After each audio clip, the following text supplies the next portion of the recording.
O RRF que continua em pauta e a estratégia de comunicação do governador Romeu Zema diante da crise que envolve o assunto e os adversários políticos.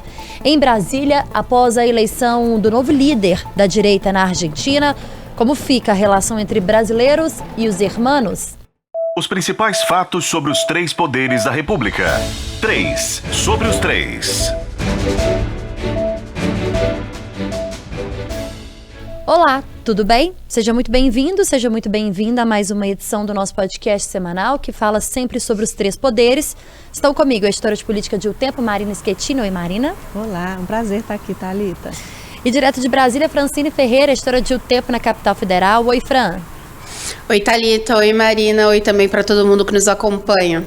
Acho que nós acertamos, né? Na semana passada a gente falava que o RRF continuaria em alta, Marina. Continuou. E a gente falou muito sobre protagonismo, né? A gente até brincou aqui que essa era a palavra do podcast 3 sobre os 3. E esse protagonismo que continua dando as caras. E agora com uma disputa política cada vez mais clara para o eleitor mineiro, a gente pode dizer assim? Ah, com certeza. Ainda mais porque o Zema virou um espectador da solução de um problema que é dele, né? Foi uma semana muito difícil politicamente para o governador Romeu Zema. Além dele ter ido a Brasília, ter saído daqui, ido lá, ter levado uma porta na cara ali do presidente Lula que não recebeu, ele teve que assistir o Rodrigo Pacheco, presidente do Senado, aparecer como uma mágica ali para achar uma solução para o problema da dívida em Minas Gerais. Mas eu acho que essa semana teve uma coisa boa, que foi ali a possibilidade dele ter a extensão do prazo dado pelo STF, que seria agora dia 20 de dezembro, mas que ele e o governo federal vão tentar dar uma extensão para esse prazo, para ele não ter que pagar essa dívida agora se ele não conseguir aderir ao RRF. Mas eu acho também que essa coisa boa se limita a isso, porque ele foi praticamente obrigado a aceitar um plano que é do concorrente dele em 2026, lembrando que ele não pode se candidatar, mas ele quer fazer o sucessor, e ele deu uma bandeira a ele, porque se isso der certo, é uma excelente bandeira para o Rodrigo Pacheco em 2026, para falar que ele resolveu o problema da dívida. Essa paternidade faz muito bem para ele numa disputa nacional, em Minas, seja ela qual for. Então, acho que teve essas duas coisas. E teve um outro problema também que vem com essa proposta do Rodrigo Pacheco, que são duas coisas que eu acho que o governador Romeu Zema não vai ficar satisfeito se ele tiver realmente que fazer. Um é a federalização das empresas, ele tem como uma bandeira dele muito grande as privatizações, então federalizar em vez de privatizar não é o que ele gostaria de fazer, e se ele tiver que dar esse dinheiro também de acordos como o de Mariana para o governo federal, que era com esse dinheiro que ele contava para poder fazer investimentos no Estado, que são também muito importantes para você ter como vitrine numa eleição. E tem, eu acho que um outro problema, é que com esse acordo que ele fez lá em Brasília com o Haddad, ele vai ter o prazo até março, até o fim de março do ano que vem, para o governo federal poder dizer se vai aceitar ou não a proposta do Pacheco, porque uma coisa é o Zema aceitar, agora o governo federal precisa aceitar. E aí deixa o Zema meio que na mão do governo federal até fim de março de 2024. Então, por exemplo, essa oposição que ele gosta de fazer tão ferrenha, né, falar tanto mal do PT, tanto do Lula, tão ali na jugular, ele vai ter que dar uma segurada de onda nisso, porque ele está dependendo de uma resposta ali do governo federal se vai aceitar os termos para ele, que seriam melhores do que ele acabar ali com a relação dele com o servidor público. E essa relação que não é boa e que não existe na verdade, faz exatamente com que outros agentes políticos que estão mais próximos ao presidente Lula, como por exemplo é o caso do senador Rodrigo Pacheco, presidente do Senado, faz com que ganhe sim o protagonismo, né? Ainda que a alternativa possa não dar, não sei, aquela melhor alternativa, ou que não consigam chegar a uma discussão final sobre a situação fiscal de Minas Gerais, estar ao lado do presidente e tomar esse papel de mas eu tô conversando, né? A gente teve nessa semana uma crítica do presidente Lula que falou que o governador não apareceu em Brasília, apenas mandou o vice, e a gente sabe muito bem também quais são as intenções do vice-governador de Minas Gerais para 2026, então a proximidade nesse caso conta, né, Fran? Exatamente, Thalita. E eu acho importante quando a gente fala de adiantar aí a discussão sobre as eleições de 2026, justamente porque a gente tem, como você bem disse, né, o Matheus Simões, que é o nome aí de Zema para concorrer nas eleições de 2026 ao governo de Minas, e o PSD, que é Rodrigo Pacheco aí para a mesma disputa eleitoral. Só que é importante ressaltar também que esse movimento feito por Pacheco, ele deu um protagonismo nacional gigante para essa questão da dívida que a gente falou aqui, mostrou também essa inoperância do Zema em relação, porque basicamente foi um atestado de que talvez, olha, ele poderia ter feito antes e não fez, né? Então a discussão veio à tona aqui para realmente se criar um plano B. Só que ao mesmo tempo, a carta que Romeu Zema tem na mão é justamente a possibilidade desse plano B de Pacheco não dar certo. Ele até mesmo disse nessa semana que, olha, não é tão fácil resolver assim. Então, internamente no governo de Minas, há uma leitura de que Rodrigo Pacheco, a depender de como vai encaminhar essa proposta, pode ser constrangido lá na frente. A grande questão é, a proposta apresentada por Pacheco para o governo Lula, por mais que tenha tido ali um aval de Lula, só que isso precisa ser esmiuçado pela equipe econômica que é chefiada por Haddad.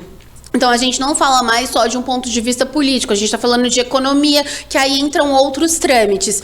E, como a Marina disse, tem um prazo aí até no final de março para o Haddad chegar para o Zema, não só para o Zema, mas para Pacheco também, e apresentar a viabilidade dessa proposta. Por quê? A proposta do Pacheco, que prevê não só a federalização de estatais, mas também uma espécie de um novo refis, que é mais difícil de passar, a questão da indenização de Mariana, tudo isso não é tão simples. O governo dando ok, isso vai ter que ser aprovado no Congresso Nacional. Então a gente está falando de uma aprovação somente no ano que vem também. Se ela acontecer, uma aprovação que depende da Câmara, depende do Senado, porque se trata de uma mudança no plano de regime de recuperação fiscal, que é do governo federal. Fora isso, se for aprovado aqui, depois vai para a sanção do presidente, e depois disso ainda tem uma questão para se adicionar, que também precisa ser aprovado pela Assembleia Legislativa. Porque o plano de regime de recuperação fiscal não é só para Minas. Então, se for mudar os parâmetros para Minas, precisa ser igualitário para os outros estados também. Então, há uma avaliação seguinte: vai dar tempo de fazer tudo isso? Por isso mesmo que, como a Marina disse, o governo de Minas, ele não abre mão do regime de recuperação fiscal lá na Assembleia. Isso ainda vai ser votado, né? O secretário de governo, Gustavo Valadares, quer deixar tudo pronto até no final da próxima semana, os 2 projetos. Então, ao mesmo tempo em que Zema deixou claro a inoperância, Rodrigo Pacheco pegou o protagonismo, agora fica ruim realmente para nós mineiros, para os servidores públicos, porque será que vai dar tempo? Tendo uma prorrogação aí do prazo pelo STF, essa nova proposta, ela vai entrar em vigor quando? Então, tudo é muito incerto. Então, deixa Rodrigo Pacheco numa corda bamba, no sentido de tentar viabilizar essa proposta aqui, e, ao mesmo tempo, o governador Zema, que vai precisar ter um pulso firme depois de março para decidir o que realmente vai ser feito. Vamos seguir com o regime de recuperação fiscal ou vamos esperar? Então, tem muita coisa nessa conta e acabou que essa história virou realmente muito mais política, só que agora a parte econômica precisa entrar em discussão, porque no final das contas é isso que conta quando a gente está falando de uma dívida que em dezembro chega a 161 bilhões de reais. Pois é, Fran, e o governador Romeu Zema ontem falou, né? Pode criticar, pode escorraçar, né? Eu acho que foi esse o termo. Apedrejar. Mas, se resolver, tudo bem. Será que tem uma carta na manga, o governador Romeu Zema, Maria? Eu acho que esse discurso dele aí foi meio que para dizer que ele não está muito ligando aí para as críticas, que o interesse dele é resolver o problema de Minas. Mas é um discurso que vem a calhar no momento que ele está super acuado e super de fora das decisões. Acho que ele está no papel dele, ele falou direitinho, mas eu não sei se é bem isso que ele pensa, não. Eu acho que é pelo contrário. Você falava, inclusive, no começo sobre a estratégia de comunicação do governador Romeu Zema.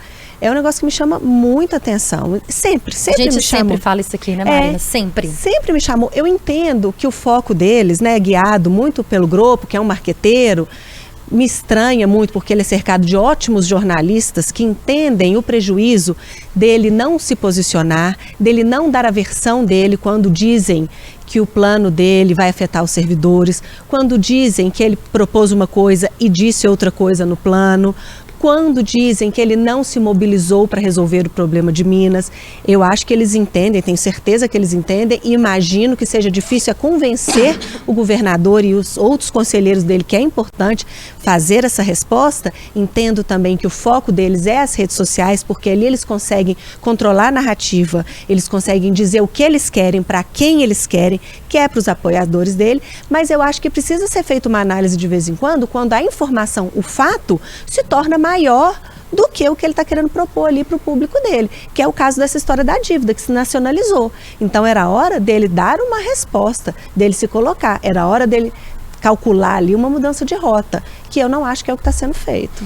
E se vocês me permitem, claro, mostra totalmente que parece uma dança ali, que ninguém sabe qual o ritmo que tá dançando, que está sendo tocado, né, ao mesmo tempo. Então, é como se a história toda da dívida de Minas tivesse saído totalmente do controle das mãos do governo de Minas, e agora virou uma solução que ninguém sabe no final qual que vai ser, né? Porque aí a gente está falando de PT, PSD, Partido Novo. Então, é uma verdadeira, assim, vamos falar bagunça, porque no final das contas, a segurança econômica, jurídica de tudo isso é qual? Não se tem uma resposta sobre isso.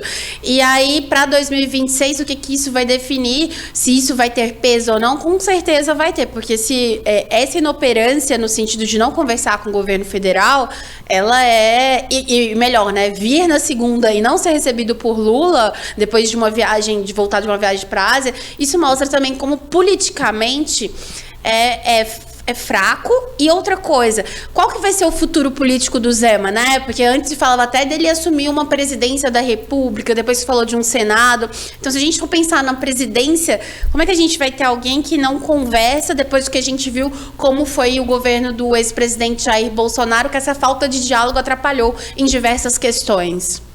Ô Fran, você tocou num ponto que me fez lembrar de uma entrevista que nós tivemos hoje, né? Lembrando para o nosso ouvinte que a gente grava esse podcast sempre quinta-feira. Então, hoje, durante o Tempo News, nós conversamos com o senador Carlos Viana. Inclusive que depois a gente pode passar aqui por esse assunto, que foi sobre a questão da 381, mas nós falamos com ele sobre a fala do senador Cleitinho ontem, que esbravejou pedindo para que Rodrigo Pacheco respeitasse o mandato dele, de Carlos Viana, exatamente porque não teriam sido convidados para essa discussão sobre a dívida, sobre a situação de Minas e tudo.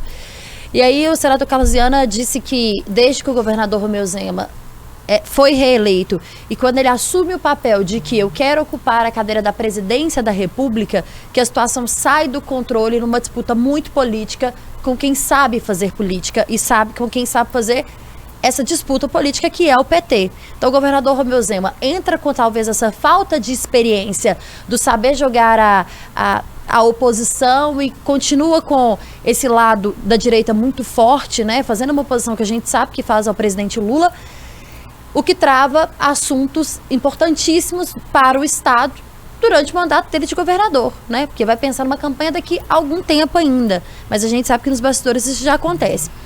E aí, é isso, quando vai a Brasília, por exemplo, no momento em que esse assunto é tão importante e o presidente tem ciência disso e mesmo assim não recebe o governador de Minas, a gente percebe que não há de fato uma abertura dentro do governo federal com o presidente da República para o governador de Minas Gerais.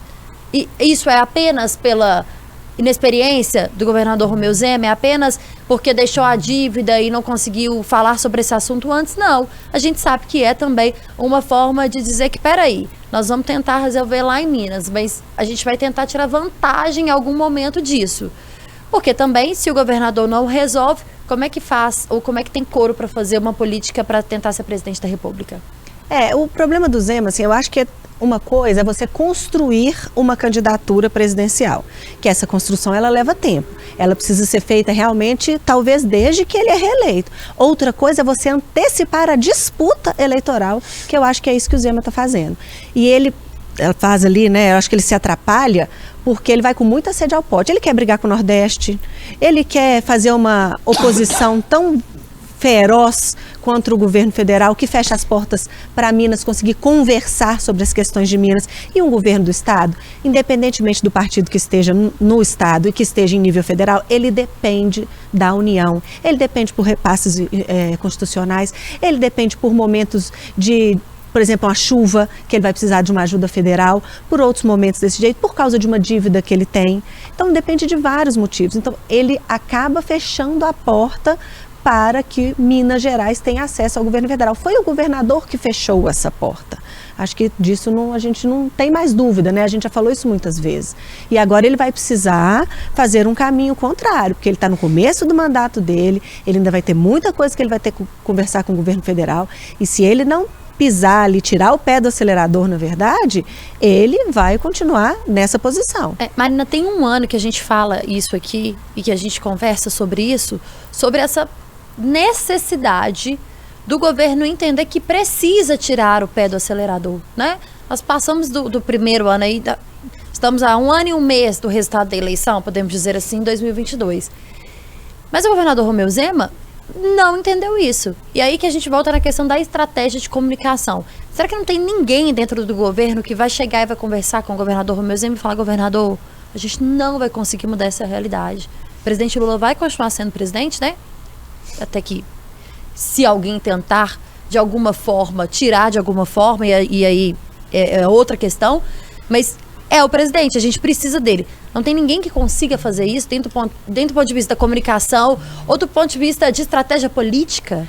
Quem controla, né, assim, desde a chegada do grupo ali para tomar conta da comunicação, do marqueteiro do Zema, a comunicação parece que ficou um pouco de lado mesmo. E me parece que o problema é que eles não ouvem esses conselheiros da comunicação. Eles estão mais ligados ao marqueteiro mesmo. Só que é isso, a eleição ainda não começou. É preciso descer do palanque, é preciso governar e é preciso entender que é preciso dar respostas. O governador, ele precisa se posicionar, ele precisa responder, senão a impressão que passa é que ele está acuado. A gente às vezes ouve algumas ponderações do pessoal do governo, que a gente dá ali, vou dar um exemplo do jornal impresso, 2 páginas de jornal impresso, e que a gente está dando muito palco para Rodrigo Pacheco, para Lula, para Haddad, e que o governador não tem espaço. Mas o governador não vai ter espaço se ele não falar. Inclusive, foi convidado nesta semana por 2 vezes para estar no Café com Política e na FM o Tempo. E a resposta que a gente tem da assessoria da comunicação, Marina, acho que é importante quando você traz esse ponto aqui, é que vamos conversar, vamos analisar. O espaço sempre esteve aberto. É nossa estratégia, nós estamos vendo qual vai ser a nossa estratégia. Mas você não vai ter espaço, além de um governador foi procurado e não quis se pronunciar, se ele não falar nada. Isso não é importante, assim, tá bom que as redes sociais é prioridade, mas isso não é importante? Uma reportagem no Portal Tempo, por exemplo, que esse link circula em vários grupos de servidores públicos, dizendo que o governador não vai dar aumento para ele, o governador não precisa chegar e dizer alguma coisa sobre isso? O governador não fala. Então, eu tenho muita dificuldade de entender essa estratégia. E claro que é importante ressaltar também, né, gente, como que aí o presidente Lula e o PT se aproveitam nisso para surfar, porque já que está aqui numa posição privilegiada, né, na presidência, então, e aí as pessoas é quem vem pedir, né, você não corre mais atrás, então o PT se aproveita também dessa estratégia para mostrar, para também aproveitar dessa polarização que lá na frente também vai ser importante para o PT, a depender de qual que vai ser a estratégia para eles, tanto para a Prefeitura de Belo Horizonte, para as prefeituras do estado, quanto também para o governo de Minas Gerais. E eu acrescento que eu acredito que o governador ele poderia até ter se aproveitado de algumas coisas que têm acontecido, por exemplo, como o fato de que desde que foi eleito o presidente Lula não pisou em Minas Gerais, que é o 2º maior estado, né, maior colégio eleitoral do país. Então tem várias coisas que poderiam ser aproveitadas em relação a um embate político, mas deixando claro que a partir do momento que também há esse recuo, o governo é que aproveita. Então, o Lula fala, olha, a Haddad procurou os governadores para conversar e o Zema mandou o vice. Então, assim, tudo isso também alimenta do lado de cá para que no Palácio do Planalto eles aproveitem já que Zema, eles já não gostam mesmo de realmente continuar alimentando ainda mais essa disputa política, da mesma forma em relação a Rodrigo Pacheco, né? Então, já que ele é mais próximo do presidente Lula, já que o PSD faz parte da base de apoio do Lula no Congresso Nacional.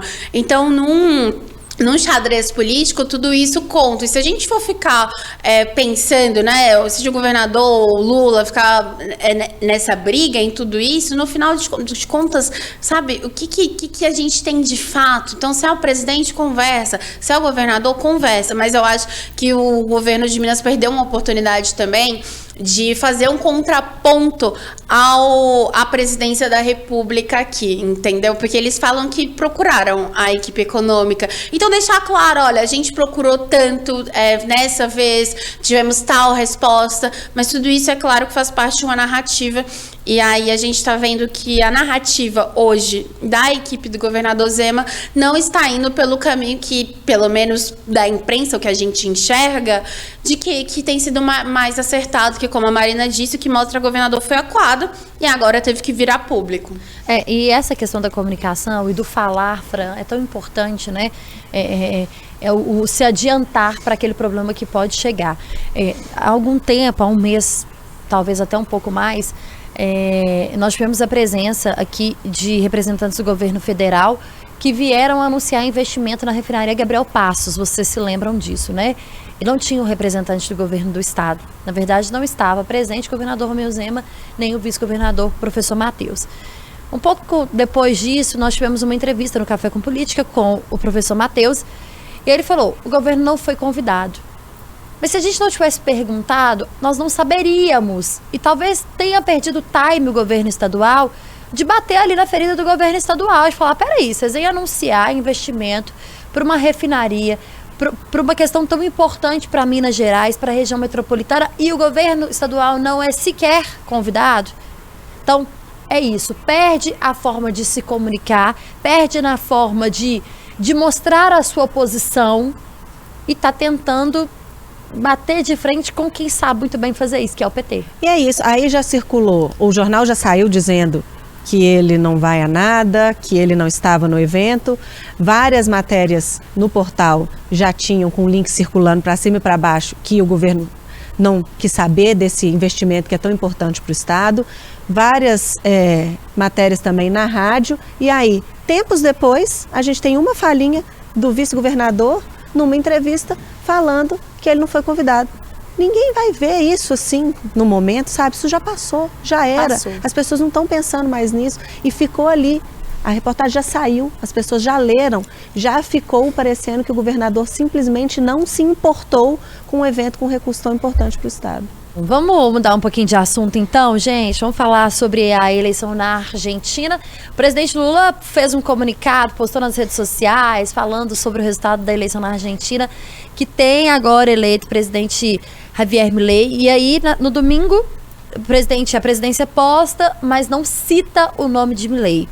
E hoje a gente tem uma reviravolta, exatamente hoje, quando o novo presidente argentino diz que vai procurar sim o governo brasileiro e que pensa aí em negociações, enfim. A direita lá que dominou, né? E a gente tem a direita aqui no Brasil que vai para lá e que comemora essa eleição, e a esquerda aqui que fica um tanto quanto incomodada. Mas muita gente, Marina, não consegue entender talvez qual é essa relação e por que dessa disputa entre Brasil e Argentina no campo da esquerda e no campo da direita.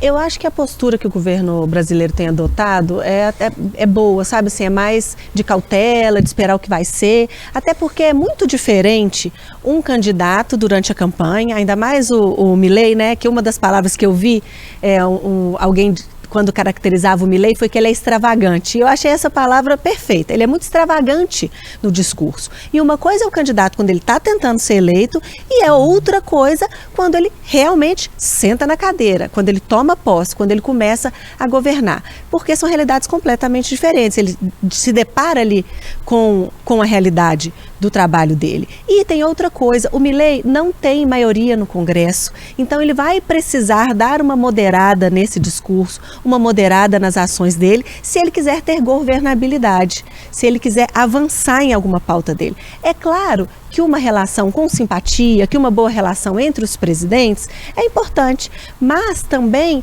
essa relação comercial Brasil-Argentina, ela é tão sólida, ela é tão importante e ela é tão benéfica mutuamente que eu acho muito difícil que ele cumpra essas promessas, essas ameaças dele de cortar essas relações, tanto com o Brasil quanto com a China. E lembrando que Brasil e China são os dois principais parceiros da Argentina. A Argentina precisa dela. Então eu acho que o governo adota ali uma postura certa, uma postura de cautela. Eu acho que o presidente Lula não precisa seguir o que o ministro das Comunicações aqui sugeriu, que ele só conversasse com o Milei se tivesse um pedido de desculpa. Eu acho que é radical demais. Eu acho que ele pode fazer um gesto também de conversar com ele, de fazer um primeiro movimento ali para ter essa relação, mas acho que o momento agora realmente é de espera. É isso, Marina, momento de espera e aí a gente vai entender de fato como que vai ficar e o que isso vai trazer de consequência de acordo com as estratégias que foram sendo adotadas na Argentina e no Brasil. Fato é, Fran, que interfere sim, interfere muito, gente, a eleição desses países vizinhos para a economia, para o turismo e para as boas relações que a gente precisa ter com os hermanos ou com os outros países, né? E discordando um pouco da Marina, eu acho que eu concordo com o Paulo Pimenta quando ele fala que o Milei precisa pedir desculpa, porque eu acho que agora o Milei passou toda a campanha na Argentina chamando Lula de corrupto, parecia até que as eleições eram um pouco brasileiras, né? E aí hoje tem uma leitura de que a Argentina precisa mais do Brasil do que o Brasil da Argentina. Se a gente for pensar que a inflação na Argentina é 140%. Se a gente também for pensar que 40% da população aí está na linha da pobreza lá. Então, hoje, para a Argentina, pensando no ponto de vista econômico, o Brasil é o principal parceiro comercial e a Argentina precisa, sim. Inclusive, essa avaliação no Itamaraty também, porque por isso que tudo foi com muita cautela. Então, o presidente não citou o nome, mas agradeceu também para marcar uma posição política. Porque o ex-presidente Jair Bolsonaro, o filho dele e vários outros deputados da direita, eles fizeram coro a Milei, né? Durante todas as eleições. Estiveram presentes no primeiro turno. Milei convidou Bolsonaro e deputados da direita aqui no Brasil antes do que Lula para ir para a posse dele, que vai ser em dezembro. Agora que ele fala, se o presidente quiser vir, pode vir. Então, é importante também marcar uma posição do ponto de vista político de que, olha, nós somos parceiros comerciais importantes, mas é preciso ter, no mínimo, civilidade. Então, eu não concordo, talvez, com o pedido de desculpas, mas o que o Milei fez hoje foi um pouco do gesto que o Pimenta falou durante essa semana, falando assim, olha, precisa vir a iniciativa de lá primeiro, e foi justamente isso que o Milei fez. Então, agora, a gente precisa ver como que vão ser os próximos passos aí do Lula, que eu acredito até, pelo que a gente tem conversado aqui, ele não vai se intrometer muito, deixar mais isso com o Itamaraty mesmo, para evitar que isso vire uma questão totalmente política novamente e que parta aí de um toma lá da cá entre as nações, porque não é interesse do governo agora, levando em conta, por exemplo, olha só, que as exportações brasileiras para a Argentina de janeiro a outubro deste ano foram quase aí de 15 bilhões de reais. Então, assim, é importante para o Brasil também. Então, o presidente eleito na Argentina mostrando que neste momento ele vai pelo menos tentar aí aprender, vamos dizer, a como se faz política no bom sentido de diplomacia. Então, ele também enfrenta isso que a Marina disse, ele não tem base, né, pelo menos a configuração atual, tanto no Congresso, e a avaliação é totalmente diferente do que foi com o Trump e com o Bolsonaro, né? Porque as economias, tanto brasileiras e a brasileira e dos Estados Unidos, não tá do jeito que tá a Argentina hoje.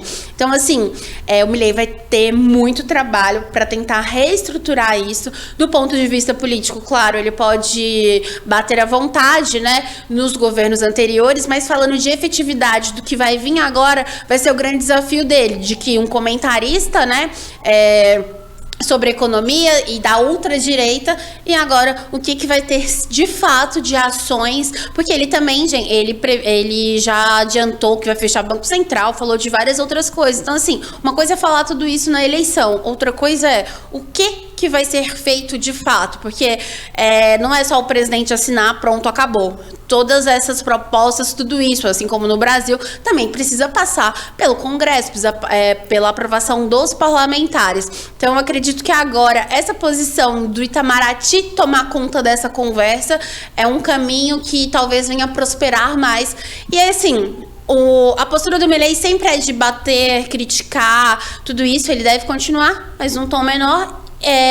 Para o Brasil, economicamente, melhor agora seria talvez aí deixar as conversas entre as quatro paredes, no sentido de resolver as coisas, mas não entrar nesse jogo de ficar num toma lá da cá, todo mundo xingando todo mundo, que efetivamente não vai se levar a nada, né? Pois é, vamos para as apostas da semana que vem, gente. Eu vou começar falando da aposta que eu tenho, que é uma aposta local, né? A gente vai ter aí o fim do processo, ou das votações do processo de cassação do presidente da Câmara Municipal de Belo Horizonte, vereador Gabriel Azevedo. Então tem até o dia 4 para que os vereadores votem aí no processo atual. Essa é a minha aposta. E a sua, Marina? Ah, você roubou a minha. Eu ia falar. Por isso que eu falei também. primeiro. É esperta! Olha só. Mas a minha aposta é essa mesmo, viu, Thalita? Até porque a expectativa é que a professora Marli apresente o relatório dela já na segunda-feira e que essa votação aconteça de maneira célere. Então pode ser que a gente já tenha um resultado já na semana que vem. E aí, Fran? PEC que limita os poderes do Supremo, aí a gente vai ver como que o Lira vai se posicionar em relação a isso na Câmara, já que ele tinha um acordo com o Barroso de que não colocaria o tema em pauta se o Barroso também não colocasse pautas conservadoras para serem discutidas lá no STF. Então, para a gente ver como que vai ser o andamento disso. Muito bem, Fran, Marina, obrigada, viu? Até na semana que vem, então, a gente, para discutir esses assuntos, só pra gente saber se a gente vai ter algum assunto surpresa por aí. Na semana que vem, então, a gente se encontra aqui no 3 sobre os 3. Lembrando pra você que acompanha o podcast semanalmente, todos os tocadores de podcast aí já disponíveis e também youtube.com/otempo. Até a próxima, tchau.